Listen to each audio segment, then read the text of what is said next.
Hello, everyone, on this day of prayer, where we try to understand God's plan in our pain.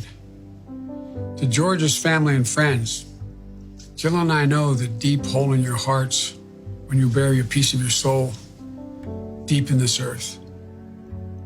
As I've said to you privately, we know you will never feel the same again. For most people, the numbness you feel now will slowly turn day after day, season after season into purpose through the memory of the one they lost. But for you, that day has come before you can fully grieve.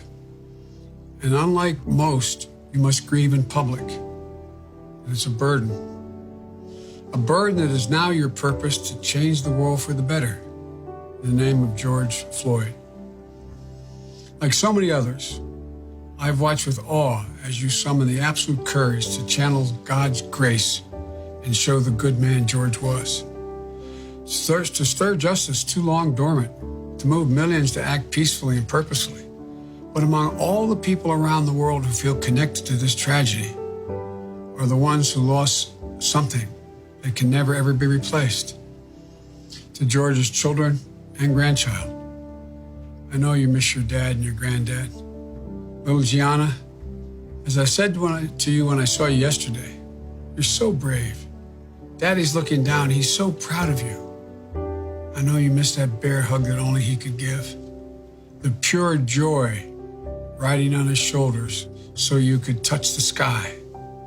The countless hours he spent playing any game you wanted because your smile, your laugh, your love is the only thing that mattered at the moment. I know you have a lot of questions, honey. No child should have to ask questions that too many black children have had to ask for generations.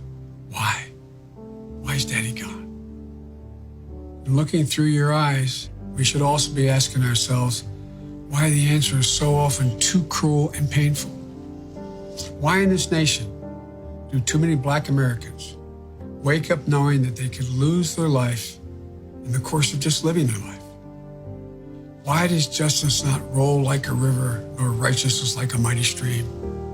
Why? Well, ladies and gentlemen, we can't turn away. We must not turn away.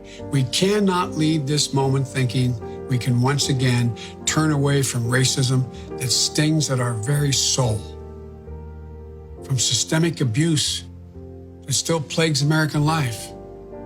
As Thurgood Marshall once implored, quote, America must dissent from indifference. It must dissent from fear, the hatred, and the mistrust. We must dissent because America can do better, because America has no choice but to do better. I grew up with Catholic social doctrine, which taught me that faith without works is dead, and you will know us by what we do. Ladies and gentlemen, we've got to deal with the denial of the promise of this nation to so many people for so long. It's about who we are, what we believe, and maybe most importantly, who we want to be, to ensure that all men and women are not only created equal, but are treated equally. We can heal this nation's wounds and remember its pain, not callous the heart and forget. I know Reverend Sharpton is there in Houston with you today.